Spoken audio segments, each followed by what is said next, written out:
शान्ति सन्देश 10 पूर्णता शान्ति र आदर्शको ईश्वरीय नमुना भनेको पूर्ण यौन सदाचारिता अभिवृद्धि गर्ने परिवार तथा विश्वव्यापी अधिराज्य हो।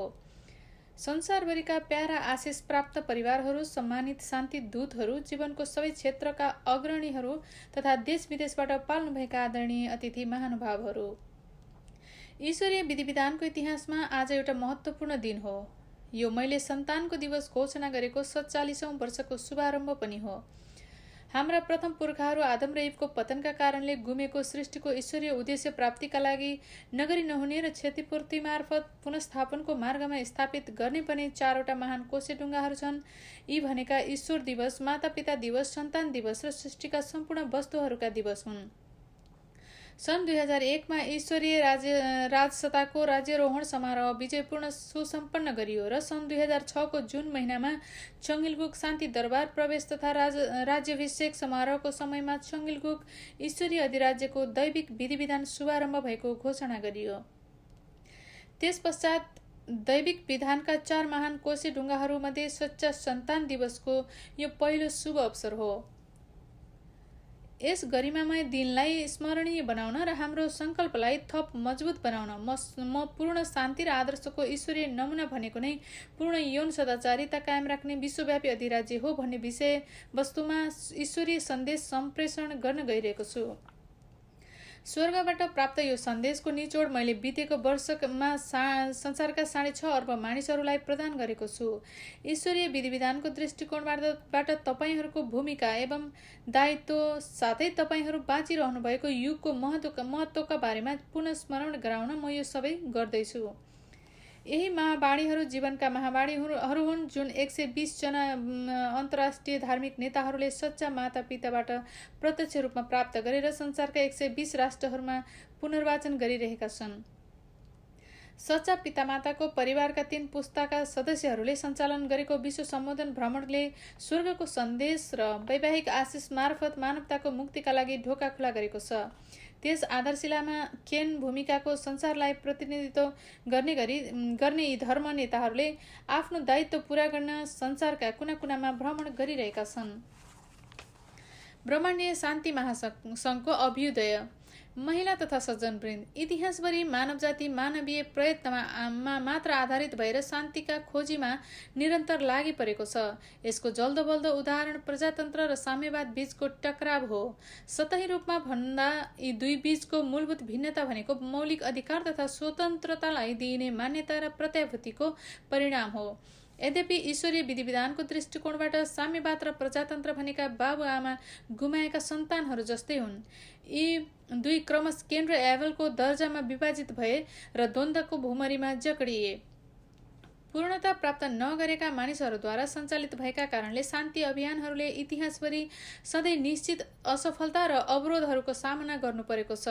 विश्व शान्ति साकार गर्ने सुमधुर सपनाका साथ स्थापना गरिएको संयुक्त राष्ट्र सङ्घ युएनले आज आफ्नै जन्मजात सीमाभित्र बाँधिनु परेको हुनाले यसले मानवतालाई कुनै आशा जगाउन नसकेको स्थिति छ। सामान्यतया संयुक्त राष्ट्र सङ्घको स्थापना ईश्वरले आफ्नो विधि विधान प्रत्यक्ष सञ्चालन गर्न सक्ने युगको आगमन पूर्व हुनु नै यसको कारण थियो। यद्यपि अहिले यस ब्रह्माण्डीय शान्ति महासङ्घले स्वर्ग र पृथ्वीलाई एकीकृत गर्ने एवं शान्तिपूर्ण आदर्श संसारको अधिराज्य निर्माण गर्ने अभियान सफल बनाउन पूर्णतया सम्भव भएको छ, किनभने यसले ईश्वरको विजयका साथसाथै सच्चा पितामाताले बगाएको रगत पसिना र आँसुको प्रतिफलको प्रतिनिधित्व गर्दछ। त्यसैले ब्रह्माण्डीय शान्ति महासङ्घ भनेको सङ्घालेको उत्कृष्ट अभिलाषा हो। यसले संयुक्त राष्ट्र सङ्घलाई नवीकरण गर्दै कोरियाली भाषामा चङ्गिलगुकका नामले पुकारिने सर्वोपरि शान्तिको नयाँ सार्वभौम सत्ताका लागि नेतृत्व उपलब्ध गराउने केन चरित्रको विद्यमान राष्ट्रसङ्घकै समकक्षमा एभेल चरित्रको राष्ट्रसङ्घको भूमिका खेल्नेछ। त्यसैले विश्व नेताको रूपमा ईश्वरीय वास्तविक क्रियाभूमि निर्माण गर्ने दायित्व आफूलाई सुम्पिएको छ भन्ने कुरा कृपया मनन गर्नुहोस्, जुन सृष्टिको समयमा ईश्वरले अभिलाषा गर्नुभएको आदर्शभन्दा कम छैन। सृष्टिको ईश्वरीय उद्देश्य।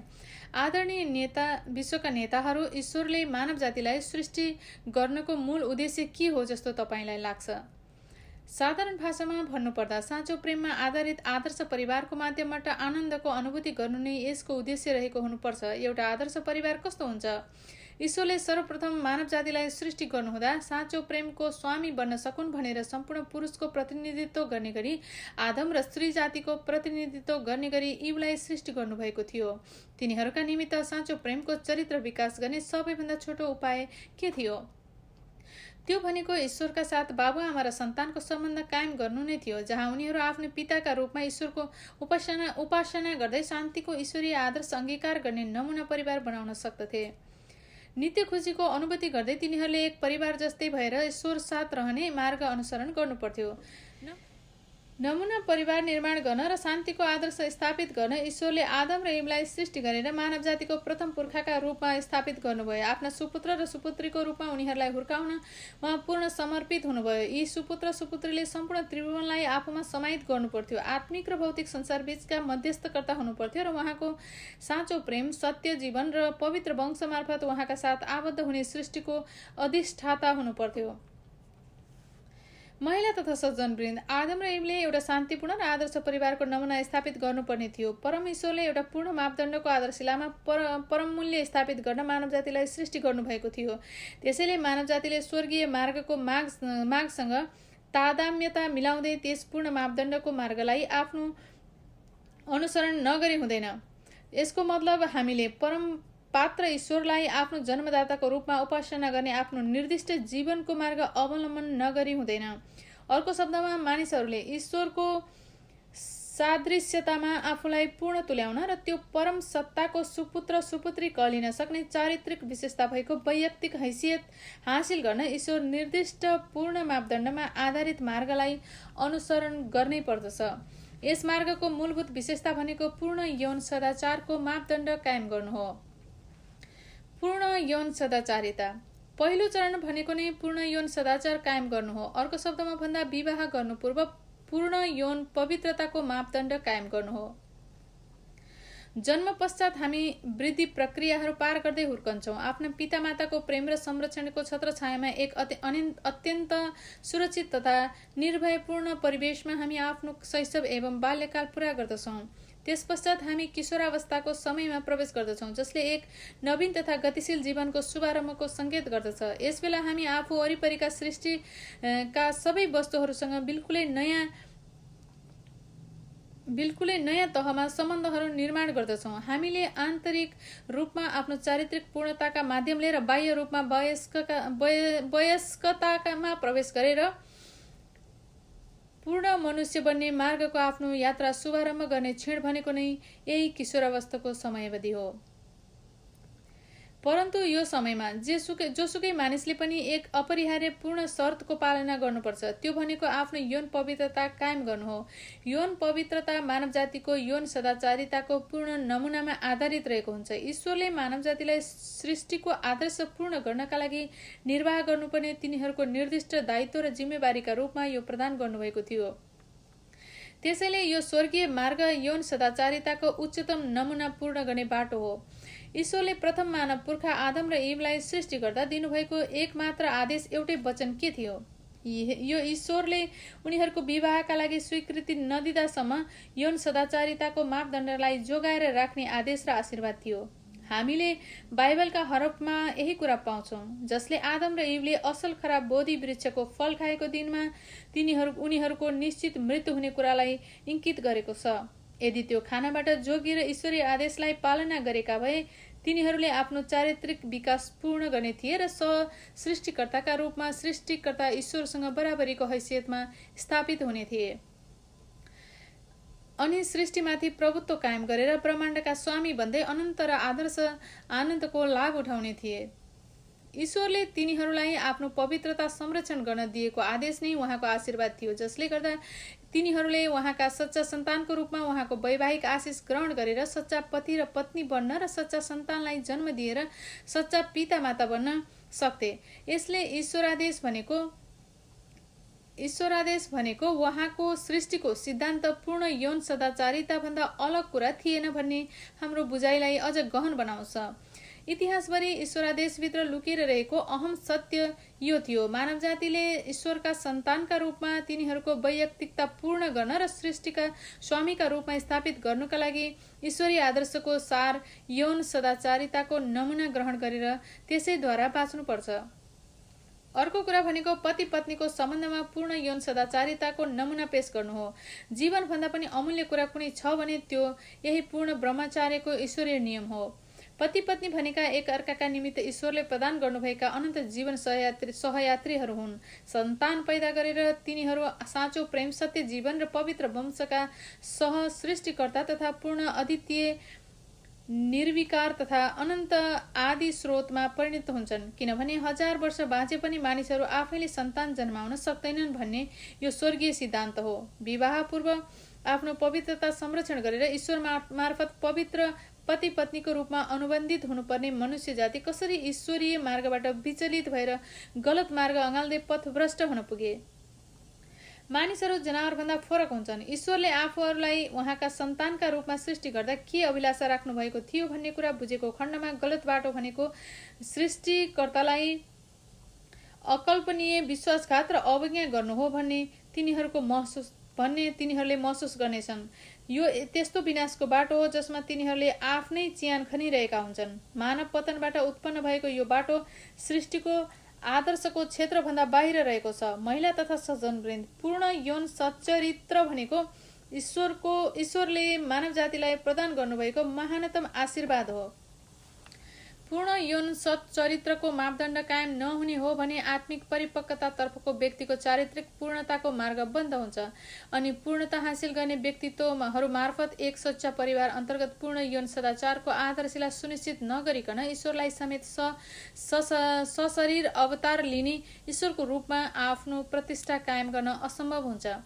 परमसत्ता ईश्वरले हाम्रो जीवनमा प्रत्यक्ष प्रभुत्व कायम गर्न र हामीसँग खुसीसाथ बाँच्न उहाँका कर्म सहभागी र सन्तानका रूपमा सृष्टि गरिएका हामीहरूले ईश्वरले जस्तै पूर्ण यौन सदाचारिताको मापदण्डमा आधारित पूर्णता प्राप्त परिवारको स्वरूप ग्रहण गर्नै पर्दछ।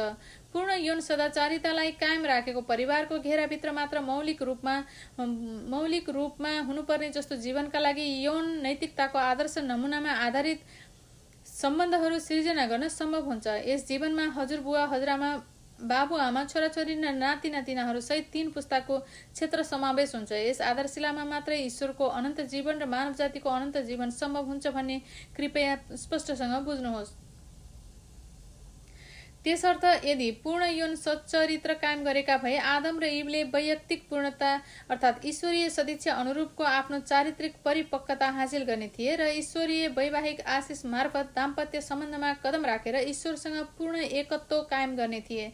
तिनीहरूको मिलनमा ईश्वरको वास हुन्थ्यो अनि तिनीहरूका सन्तानहरू साँचो प्रेमको यस पवित्र प्रणालीमा आबद्ध भएर आफ्नो पितारूपी ईश्वरका साथ प्रत्यक्ष सम्बन्धको मजा उठाउने थिए। अर्को शब्दमा पूर्णत्व प्राप्त आदम र इवको पूर्ण यौन सदाचारितामा आधारित विवाह ईश्वरको आफ्नै विवाह हुने थियो। ईश्वर नित्य ईश्वर हुनुहुन्छ, साथै आदम र इव पनि ईश्वरका मूर्त स्वरूप हुने थिए। आदम र इव ईश्वरका शरीर हुने थिए भने पूर्ण यौन सदाचारिताको आधारमा आत्मिक संसार र भौतिक संसार दुवैका संसारमा मानव मात्राको सच्चा जन्मदाता बनेर तिनीहरूको मन र हृदयमा ईश्वरको निवास हुने थियो। वंशको महत्त्व। आदम र इवको पतन पश्चातको दीर्घ इतिहासभरि ईश्वरलाई अत्यन्त कष्ट पुर्याउने हृदयको पीडा के हो तपाईलाई थाहा छ? ईश्वरले आफ्नो वंश गुमाउनु भयो। यसले गर्दा ईश्वरले मानवीय भाइचाराको आधार तथा अझ सृष्टिमाथिको आफ्नो अधिपत्य समेत गुमाउनु भयो। जीवन स्वयंभन्दा पनि ईश्वरीय वंश अत्यन्त अनमोल हुन्छ, तर यो सबै गुम्यो। यसको अभावमा साँचो प्रेम र सत्य जीवनको फल कदापि परिपक्व हुन सक्दैन। मानिसहरू ईश्वरसँग कुनै सम्बन्ध नभएको शैतानका उपज हुन गए। हाल पृथ्वीमा ढाकेर बसेका 6.5 अर्ब मानिस त्यही सन्तानको वंशबाट आएका हुन्। महिला तथा सज्जनवृन्द, वंशावली भन्ने कुरा जीवनभन्दा पनि अत्यन्त महत्त्वपूर्ण र प्रेमभन्दा पनि अनमोल छ। वंश निर्माण गर्ने प्रयोजनका निमित्त नै प्रेम र जीवनको मिलन हुन्छ। जीवन तथा प्रेम कुनै एउटालाई छोडेर वंश स्थापित गर्न सकिन्न। अत प्रेम, जीवन र वंश यी तीनमध्ये वंश भनेको फल हो। ईश्वरीय वंशले आफूमा साँचो प्रेमको बीजलाई समाहित गरेको हुन्छ। यो वंशले सत्य जीवनका निमित्त परिस्थिति तथा वातावरण प्रदान गर्दछ। अत ईश्वरीय दृष्टिमा आदर्श व्यक्ति मतलब आदर्श चरित्र भएको व्यक्ति भएर आदर्श परिवार सिर्जना गर्न सर्वप्रथम हामीले उहाँको वंशावलीमा जोडिनु आवश्यक छ। यसभन्दा एक कदम अगाडि बढेर भन्ने हो भने हामी ईश्वरीय वंशमा जोडिएपछि मात्र ईश्वरीय गृहभूमि अर्थात् आदर्श राष्ट्रको निर्माण सम्भव हुन्छ। पूर्ण यौन सदाचारितामा आधारित सम्बन्धहरू मार्फत यस प्रकारले शान्तिपूर्ण आदर्श संसार स्थापित हुन्छ। कृपया वंशको महत्त्वलाई आफ्नै हृदयमा रेखाङ्कित गर्नुहोस्। योभन्दा बढी म केही भन्न सक्दिनँ, किनकि जन्मदाता र सन्तान बीचको सम्बन्ध भनेको सबै सम्बन्धहरूभन्दा सर्वोपरि तथा अत्यन्त महत्त्वपूर्ण सम्बन्ध हुन्छ। यो बाबुआमा र सन्तान बीचको साखै वंशगत सम्बन्धको नमुना भनेको नै ईश्वरीय वंशावलीलाई सन्तान दर सन्तानसम्म हस्तान्तरण गरेर अविनाशी बनाउन सक्ने एकमात्र मार्ग हो। यो बिन्दुमा तपाईँ स्पष्ट हुनै पर्दछ। झुटो प्रेम, झुटो जीवन र झुटो वंशले पृथ्वी आक्रान्त भयो। ईश्वरको प्रेम, जीवन र वंश प्रेमको शत्रु व्याभिचारी शैतानको हातमा पर्न गयो। स्वर्ग र पृथ्वी निसासियो र नरकमा रूपान्तरण भयो। संसार ईश्वरको छत्र छायाबाट टाढा रहेको एक भग्नावेशमा परिणत भयो। त्यसो भए तापनि मानिसहरू आजसम्म यो कुरामा अनभिज्ञ रहेर बाँचिरहेका छन्। मानिसलाई भ्रममा पारेर शत्रुको वंशलाई नै विश्व निर्भर गर्ने जीवन चक्र भनेर विश्वास गर्न लगाइएको छ। पतनबाट अवतरित मानव जातिको लागि यो नै दुर्भाग्यपूर्ण सत्य हो। त्यसैले हामी यस संसारलाई पृथ्वीको नरक भन्दछौँ। मानवताको यस दुःखपूर्ण अवस्थाले ईश्वरको हृदयमा गहिरो आघात पुर्याएको छ। जब पतनको कारणले शैतानले वंशको आधिपत्यमा नियन्त्रण जमाए, त्यसले ज्येष्ठ पुत्रको अधिकार र स्वामित्वको अधिकार पनि कब्जा गर्यो। सम्पूर्ण जीवनभर रगत र पसिना बगाएर आफ्ना सन्ततिको लागि जोडेको सम्पत्ति एकै रातमा चोरले रित्याइदिएको जस्तो अवस्थाको पितामा ईश्वर परिणत हुनुभएको छ। कसले ईश्वरको त्यो दुखी मर्म स्पर्शी हृदय बुझ्न सक्दछ? ईश्वरले आफ्ना वंशको आधिपत्य गुमाउनु भयो, आफ्ना सन्तान गुमाउनु भयो र राष्ट्रहरू र संसारको स्वामित्व बाध्यतावश शैतानलाई सुम्पनु पर्यो। महिला तथा सज्जनवृन्द, सच्चा पितामाताको दायित्व पूरा गर्ने जिम्मेवारी बोकेका स्वामी मुनको जीवन भनेको अवर्णनीय पीडा र यातना अङ्कित भएको दुःखपूर्ण जीवन रहेको छ। तेस्रो आदम तथा सच्चा पिताश्रीले पहिलो र दोस्रो आदमका सम्पूर्ण असफलताहरूलाई पूर्ण रूपमा उल्ट्याएर त्यसको क्षतिपूर्ति मार्फत पुनस्थापन गर्नु आवश्यक छ। सच्चा पितामाताको दायित्व भनेको केवल मुक्तिदाता मसीह तथा तेस्रो आगमनका भगवानको दायित्व पूरा गर्न मात्र नभई धर्महरू प्रवर्धन गरे सबै प्रमुख धर्मका प्रवर्तकहरूको दायित्व समेत पूरा गर्नु हो। ईश्वरले ब्रह्माण्डको सृष्टि गरे जस्तै मानवताको पुनः सृष्टिको महानतम कार्यलाई उहाँको जीवनले समाहित गरेको छ, जसमा एक सूक्ष्म त्रुटिको पनि समेत कुनै गुन्जाइस छैन। यो मार्ग श्रृङ्खला कसैसँग चर्चा गर्न नसकिने निर्जन छ। उनले लिएको यो मार्ग भनेको अनकन्टान हुँदै गुज्रिएको काँडै काँडा बिछाइएको मार्ग हो। त्यो मार्ग उनले नितान्त एक्लै हिँड्नु परेको थियो।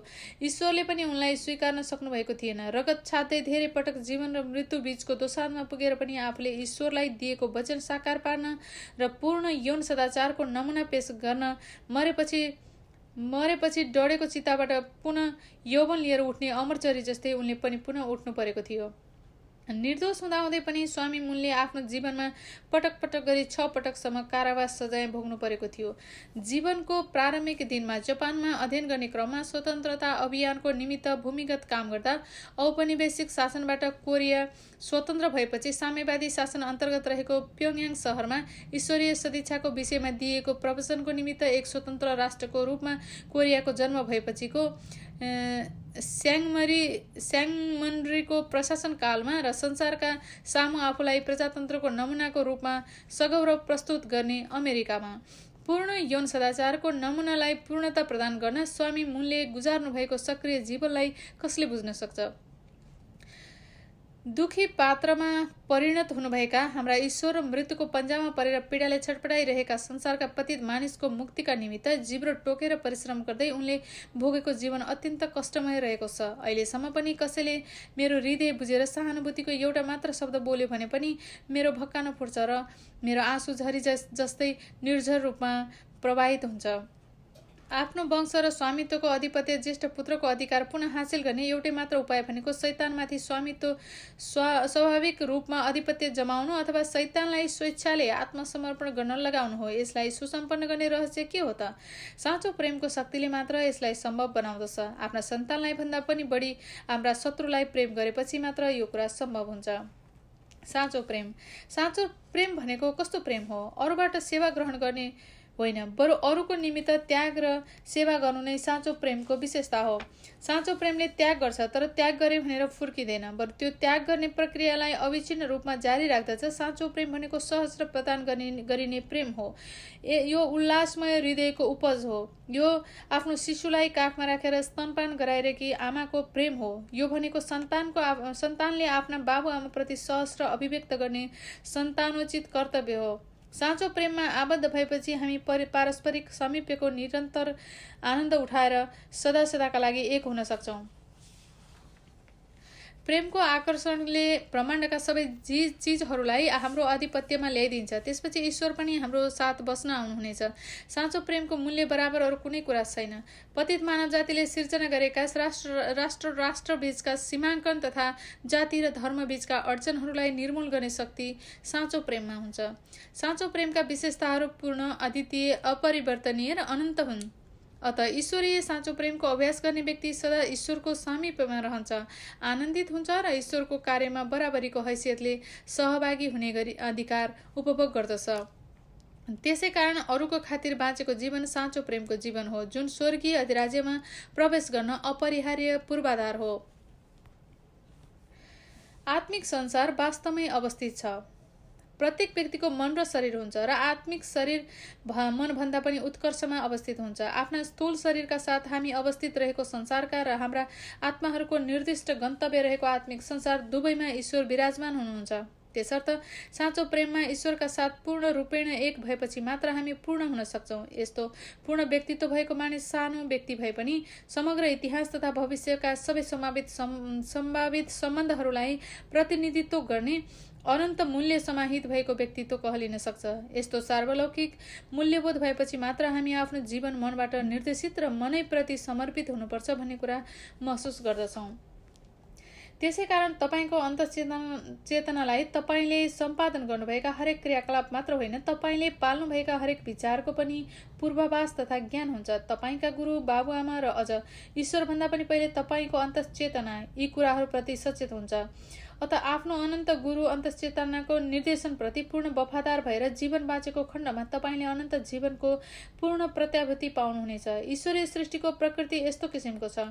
मानव जातिको संरचनालाई अर्को दृष्टिकोणबाट हेर्ने हो भने ईश्वरले हामीलाई द्वैत विशेषतामा सृष्टि गर्नुभएको छ भन्ने कुरामा हामीलाई ज्ञान हुन सक्छ। उहाँले हाम्रो भौतिक शरीरलाई देहलौकिक स्पर्शनीय संसार र हाम्रो आत्मिक शरीरलाई परलौकिक संसारको प्रतिनिधि तथा स्वामीका रूपमा सृष्टि गर्नुभएको छ। यसै अनुरूप मानव जाति भौतिक संसारमा सालाखाला 100 वर्ष जति बाँचेर भौतिक शरीरले काम गर्न बन्द गरेपछि स्वाभाविक रूपमा स्वतः परलौकिक आत्मिक संसारमा स्थानान्तरित हुनेछ भन्ने अपेक्षा गरिएको छ। यस प्रकार हाम्रो भौतिक शरीरमा अवस्थित चर्मचक्षुलाई यस कुराको ज्ञान नभए पनि ईश्वरले सृष्टि गर्नुभएको आत्मिक संसार अर्थात् मानव मात्राको अनन्त तथा मौलिक गृहभूमि भनेको हाम्रो पार्थिव जीवनको स्वत एवं अनिवार्य विस्तार हो। आत्मिक संसार यथार्थमै अवस्थित छ। यो संसारको अवस्थित दिवा स्वप्न तथा कोरा कल्पनामा मात्र सीमित छैन। त्यस संसारको सन्दर्भमा चाहँदा जाने र नचाहँदा जान अस्वीकार गर्ने छनौटको कुनै हामीसँग अधिकार छैन। ईश्वर अनन्त र अटल भए जस्तै उहाँबाट रचना भएको आत्मिक संसार पनि अनन्त र अटल छ। भौतिक संसारमा रहँदा मौजुदा संसारका साथ हर तरहको सम्बन्ध निर्माण गरेर स्थूल शरीरको साथमा जीवनयापन गरेर जस्तै आत्मिक संसारमा पनि हामी आफ्नो आत्मिक शरीरका साथ जीवन अघि बढाएर त्यस अमूर्त संसारका हरेक घटनाका साथ सम्बन्ध कायम गर्नु हाम्रो नियति हो। आत्मिक र भौतिक शरीर बीचको सम्बन्ध। मानिसको आत्मा र भौतिक शरीर बीचको सम्बन्धमा दुईमध्ये आत्मा नै अत्यन्त महत्त्वपूर्ण हुन्छ। करिब 100 वर्षभित्रमा नै भौतिक शरीरले काम गर्न बन्द गरेपछि यसको अन्त्य हुन्छ, परन्तु आत्मा भने समय र स्थानभन्दा अपरिमित रहेर सदैव अमर रहन्छ। भौतिक संसारमा उत्तम खानपान तथा सजधजका बावजुद मृत्युको नियतिलाई टार्न सक्ने के कुनै मानिस छ? अत परलोक जानु पूर्व भौतिक र आत्मिक दुवै संसारको मापदण्डसँग मेल खाने हिसाबले आफ्नो पार्थिव जीवन बाँचेर तपाईँले आफ्नो स्थूल तथा आत्मिक शरीर बीचको एकता हासिल गर्नुपर्दछ। अर्को शब्दमा भन्दा इन्द्रिय गोचर भौतिक संसारमा बाँच्दाको सीमित जीवनमा आधारित आफ्नो भौतिक शरीर अन्तर्गत रहेर आत्मिक शरीरलाई पूर्णता प्रदान गर्नु नै हाम्रो उत्तरदायित्व हो।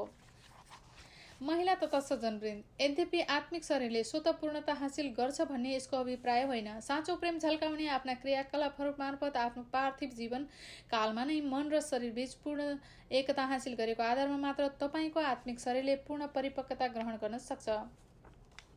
महिला तथा सज्जनवृन्द, शरद ऋतुमा फल पाक्न र भण्डारण गर्न त्यसले वसन्त र ग्रीष्म ऋतुमा वृद्धि प्रक्रियाहरू पार गर्नुपर्दछ र प्रकृतिबाट पूर्ति भएका पोषक तत्त्वहरू तथा आफ्ना मालिकका कोमल प्रेमपूर्ण स्याहार ग्रहण गर्नुपर्दछ।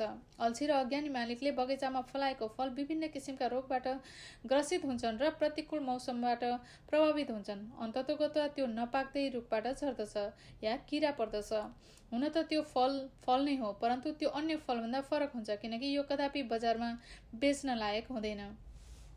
रुखमै पूर्ण रूपमा परिपक्व भएर पाकेको फल स्वतः मालिकको भण्डार कक्षमा जान्छ। यसैगरी ठिक त्यही रुखसँग दाँच्न सकिने हिसाबले व्यक्तिको आत्माले पनि भौतिक संसारको आफ्नो जीवनकालमा नै पूर्णता हासिल गरेको छ भने मात्र स्वतः स्वर्गीय अधिराज्यको विधेय आत्मिक संसारमा प्रवेश गर्दछ। अर्को शब्दमा, आफ्नो भौतिक शरीरमा नै पूर्ण परिपक्व जीवन व्यतीत गरेर पृथ्वीमा नै स्वर्गीय अधिराज्यको आनन्द उठाउन सक्ने योग्यता हासिल गरेपछि मात्र एउटा व्यक्तिले स्वतः स्वर्गीय अधिराज्यमा प्रवेश पाउनेछ।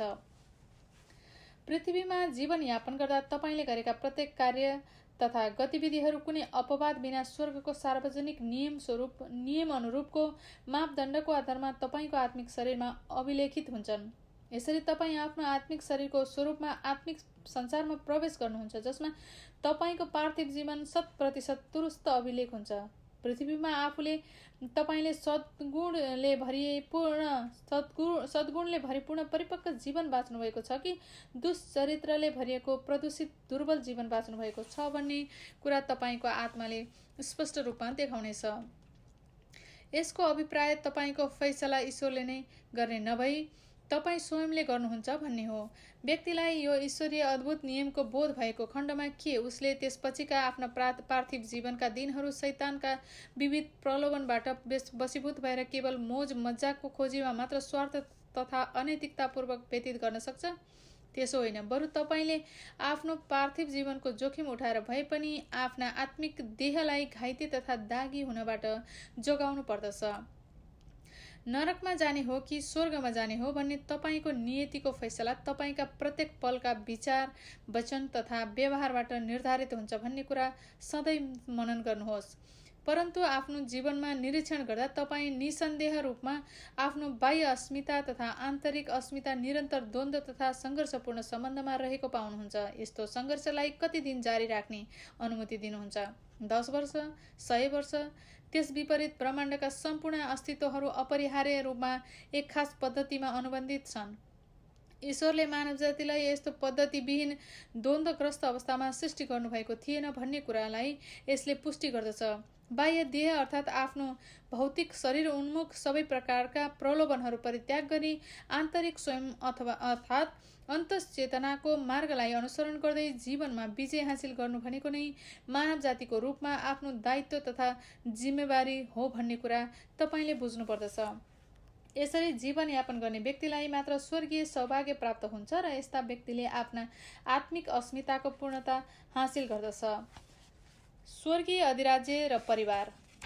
महिला तथा सज्जनवृन्द, स्वर्ग र नर्क कस्ता कस्ता किसिमका स्थानहरू हुन्? संक्षेपमा भन्दा स्वर्ग भनेको ईश्वरीय साँचो प्रेमले ओतप्रोत भएको र आफ्नो अक्षहरूको रूपमा साँचो प्रेमलाई स्थापित गरेको संसार हो। यो बाह्य स्वरूपका साथै आन्तरिक अन्तर्वस्तुमा समेत सर्वत्र साँचो प्रेमको वातावरण भएको संसार हो। यहाँ जीवनको आदिदेखि अन्त्यसम्म साँचो प्रेमको उपस्थिति हुन्छ। यो संसार भनेको साँचो प्रेमबाट जन्म लिएर साँचो प्रेमलाई अंगीकार गर्दै जीवनयापन गर्ने र परलोक अर्थात् आत्मिक संसारमा प्रवेश नगरेसम्म पूर्ण रूपेण साँचो प्रेमको मार्ग अनुसरण गर्ने व्यक्तिले भरिपूर्ण भएको संसार हो। फलत स्वर्ग भनेको मानिसले एक अर्काका निमित्त समर्पित भएर जीवनयापन गर्ने प्राकृतिक संसार हुनाले त्यस संसारमा वैरभाव तथा ईर्ष्याको नामोनिशान हुँदैन। यो पैसा, पद तथा शक्तिले सञ्चालित हुने संसार होइन। त्यहाँ एक व्यक्तिको सफलताले समग्रको सफलताको प्रतिनिधित्व गर्दछ। प्रत्येकको चाहनाले समष्टिको चाहनाको प्रतिनिधित्व गर्दछ र प्रत्येकको खुसीले समष्टिगत खुसीको प्रतिनिधित्व गर्दछ। स्वर्ग भनेको साँचो प्रेमको वायुले भरिपूर्ण भएको संसार हो, जहाँ हरेकले साँचो प्रेमको प्रश्वास लिन्छन्। यहाँको जीवन सर्वत्र र सदा प्रेममा स्पन्दित हुन्छ। यो संसार भनेको रक्त सम्बन्ध मार्फत सच्चा ईश्वरका साथ जोडिएका सम्पूर्ण सदस्यहरू मिलेर बनेको संसार हो। यो ठाउँ भनेको हाम्रो शरीरमा अवस्थित रहेका जीवकोषहरू जस्तै त्यस समग्र संसार र त्यसका सबै नागरिकहरू परस्पर एक अविभाज्य नातामा गाँसिएर रहने संसार हो। यो संसारमा केवल साँचो प्रेमको साम्राज्य हुन्छ। त्यो भनेको ईश्वरीय विशिष्ट गुण हो। अत ईश्वर स्वयं पनि साँचो प्रेमका निमित्त अवस्थित हुनुहुन्छ। सौहार्दतापूर्वक रहेका 3 पुस्ताहरूको एकै परिवार। गुमेको मौलिक परिवारको खोजी गर्दा तपाईले पूर्णता प्राप्त आदमको स्थानबाट पूर्णता प्राप्त गरेको जिससको स्थानबाट तथा दोस्रो आगमनको भगवानलाई प्रतिनिधित्व गर्ने पूर्णता प्राप्त स्थानबाट सुरु गर्नुपर्दछ।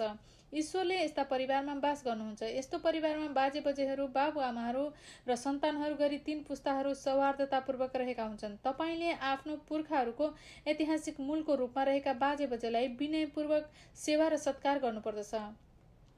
महिला तथा सज्जनवृन्द, परिवारले सौहार्दतापूर्वक एकसाथ मिलेर बस्ने पद्धति बसालेको हुन्छ।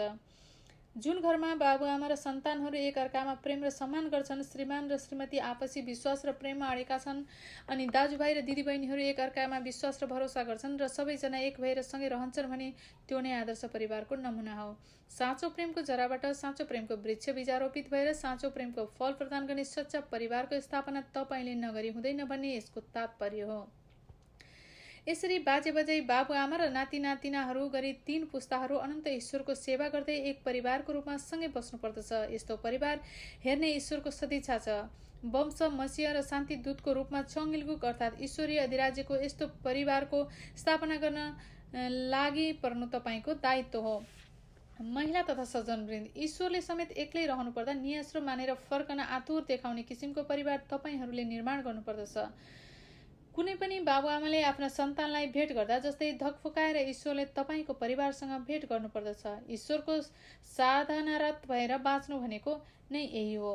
यस्तो परिवारमा ईश्वर ऊर्ध्वस्त रूपमा कार्य गर्दै तपाईँको अन्तस्करणको कर्ता बन्नुहुन्छ। त्यो ऊर्ध्वस्तकर्ताको अनुसरण गर्दै तपाईँको अन्तस्करणले आफ्नो शरीरको ऊर्ध्वस्तकर्ता भएर मन र शरीरबीच एकता कायम गर्दछ। यहीँनिर वात्सल्य प्रेम, दाम्पत्य प्रेम, सन्तानोचित प्रेम तथा भातृत्व प्रेम गरी हृदयका 4 महान क्षेत्र अर्थात् प्रेमका 4 महान साम्राज्यहरू पूर्ण हुन्छन्। यस्तो ऊर्ध्वस्त अक्ष कायम गर्न सक्ने परिवारका सदस्यहरूले वात्सल्य प्रेम, दाम्पत्य प्रेम, सन्तानोचित प्रेम तथा भातृत्व प्रेम गरी हृदयका 4 महान क्षेत्रलाई पूर्णता प्रदान गर्न सक्दछन्।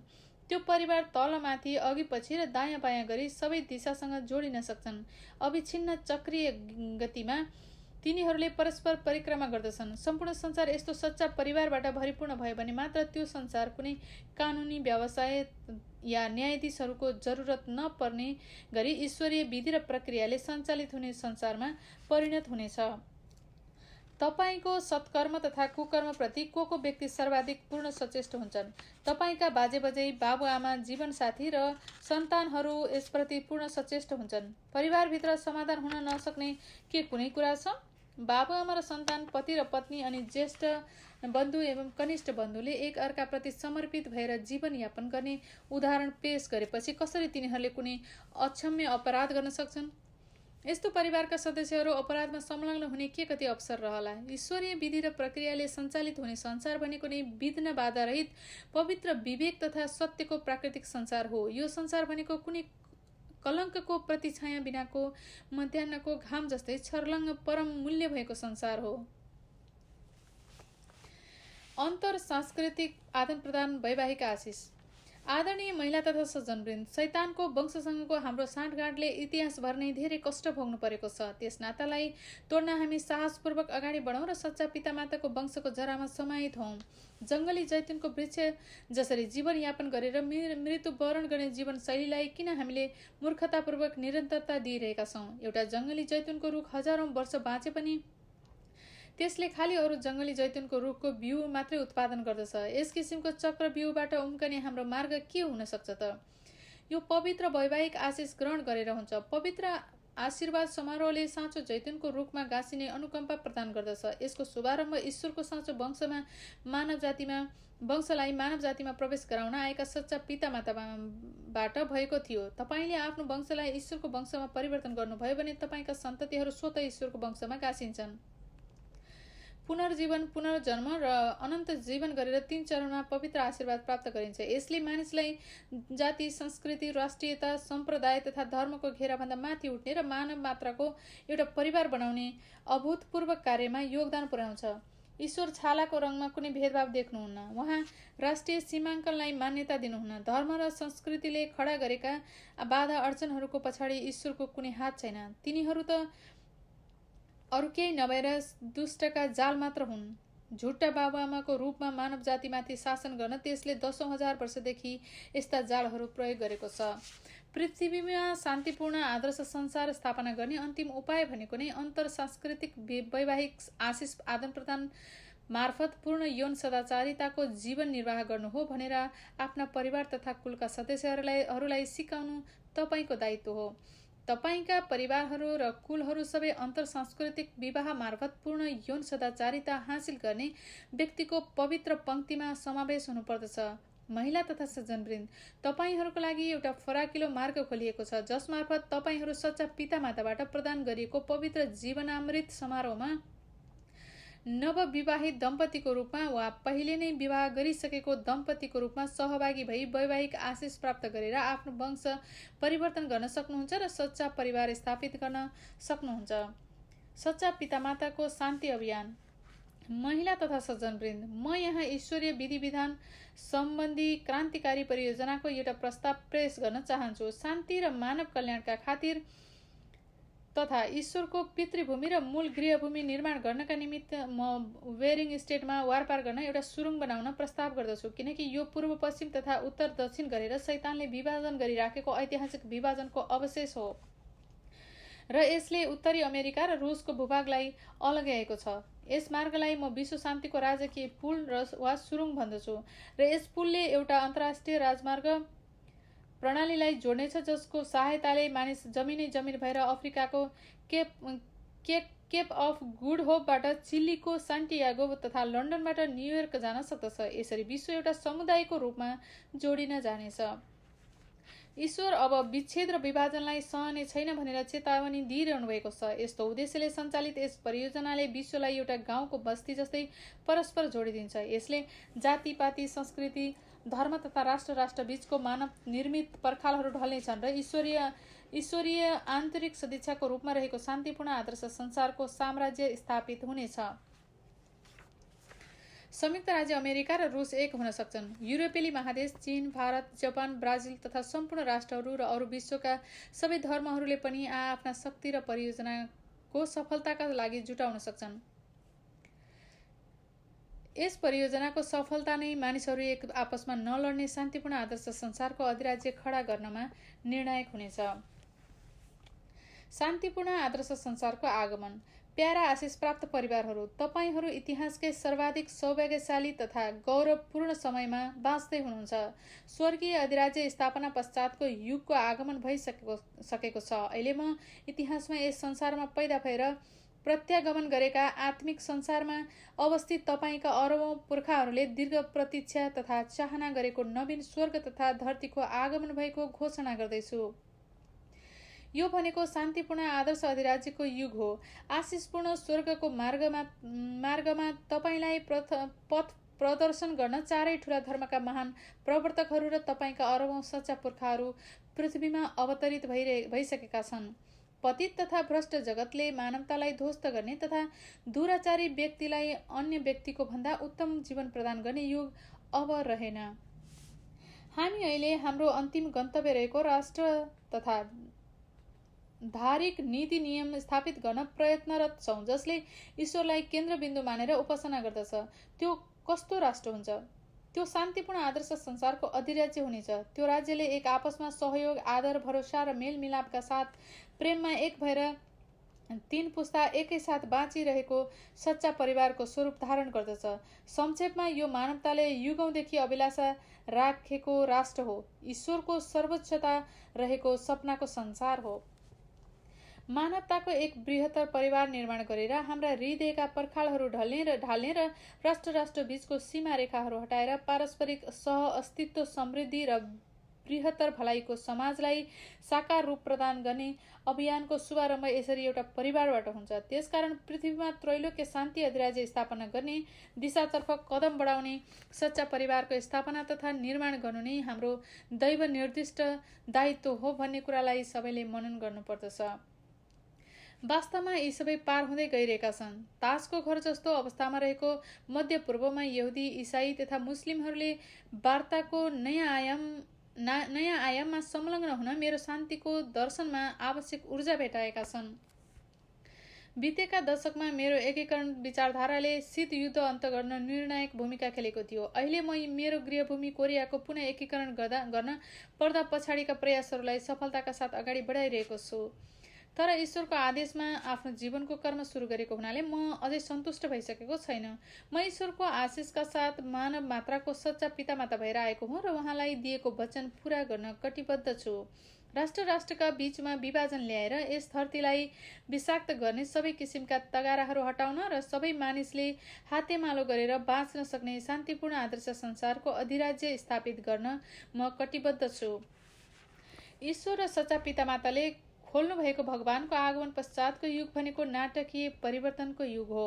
चङ्गिलगोको पञ्जीकृत नागरिकको हैसियतले यस युगलाई फलीभूत बनाएर आशीर्वाद र कृपाको फल प्रदान गर्ने दायित्व तपाईँमा छ। तसर्थ शान्ति अधिराज्यको प्रहरी बल र शान्ति अधिराज्यको सैन्य दलको 2वटा दायित्व पूरा गरेर कृपया ईश्वरको दूत बन्नुहोस्। एबेल किसिमको संयुक्त राष्ट्र सङ्घको स्थान हासिल गर्ने क्रियाशील ब्रह्माण्डीय शान्ति महासङ्घको झण्डामुनि रहेर मानवताको सेवा गर्नुहोस्। सुयोग्य देशवासी महिला तथा सज्जनवृन्दहरू, ईश्वरले हामीलाई प्रदान गर्नुभएको यो सौभाग्यशाली पृथ्वी नामक ग्रह तथा आशिष प्राप्त परिवारको संरक्षण तपाईँले नगरे कसले गर्ला? महिला तथा सज्जनवृन्द, स्वर्गको आगमनपछिको युगमा हामीले सच्चा बाबुआमाबाट वैवाहिक आशिष प्राप्त गरेर आदमको पतनबाट गुमेको साँचो वंशलाई पुनः प्राप्ति गर्नै पर्दछ भन्ने म अपिल गर्दछु।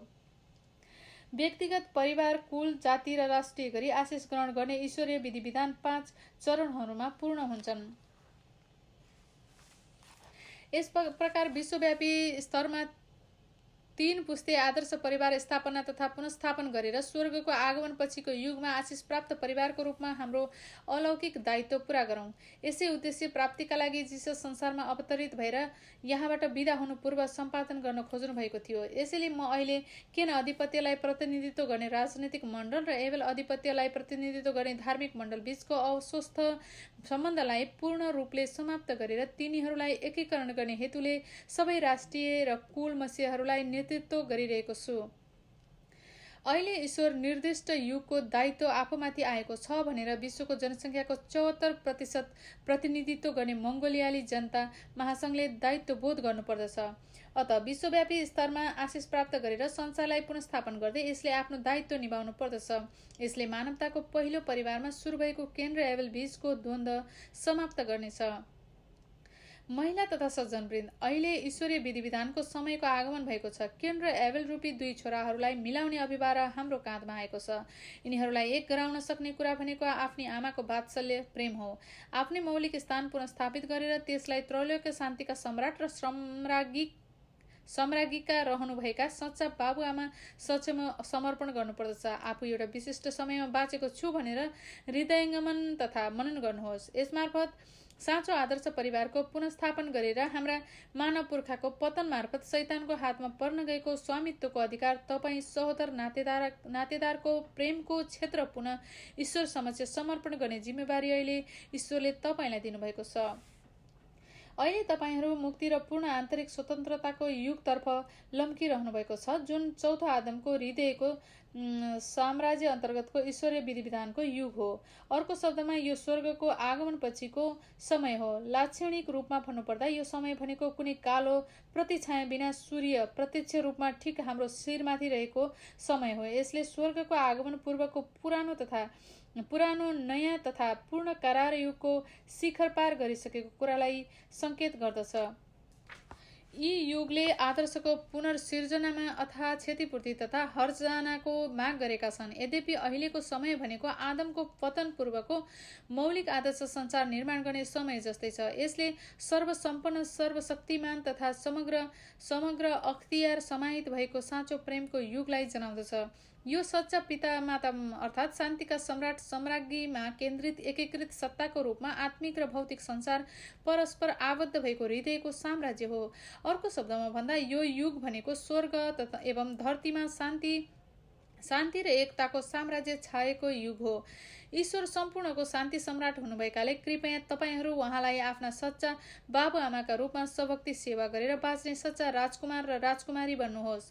त्रैलोक्य शान्तिका सम्राट सम्राज्ञी बन्नुभएका सच्चा बाबुआमाको भक्तिपूर्ण सेवा गरेर अनन्त शान्ति अधिराज्य निर्माण गरौँ। कुनै मुक्तिदाता मसीह वा भगवानको दोस्रो आगमन आवश्यक नपर्ने अनन्त निर्माण तथा स्वतन्त्रताको संसार निर्माण गरौँ र पितृभक्त छोराछोरी, देशभक्त सन्त र ईश्वरका महात्म्य छोराछोरीको कर्तव्यनिष्ठ पारिवारिक दायित्व पूरा गरौँ। पूर्ण यौन सदाचारलाई प्रवर्धन गर्ने ईश्वरको आदेशलाई अनुसरण गर्दै उदाहरणीय परिवारहरू स्थापित गरौँ। 3 पुस्ताहरूको क्षेत्रलाई क्षतिपूर्ति मार्फत पुनस्थापन गर्ने सच्चा पितामाताको विजयलाई आत्मसात गरौँ र पतन नभएको संसारलाई पूर्ण बनाऊ। पूर्ण मुक्ति र पूर्ण स्वतन्त्रताको त्रिलोकी आदर्श क्षेत्रलाई पूर्ण रूपले अवस्थापन गर्न नमुना आदर्श परिवारहरू स्थापना गरौँ। यो लोकोपकारिताको अधिराज्य बन्नेछ, जहाँ हामी असीम, अद्वितीय, अपरिवर्तनीय र अनन्त शान्ति र समृद्धिमा रमाउन सक्नेछौँ। यो अनन्तसम्म प्रशंसनीय त्रिलोकीय शान्तिको गृहभूमि बन्नेछ। ईश्वरको आशीर्वाद तपाईँको परिवार, तपाईँको राष्ट्र र संसारमा अनन्तसम्म रहिरहोस्। धन्यवाद।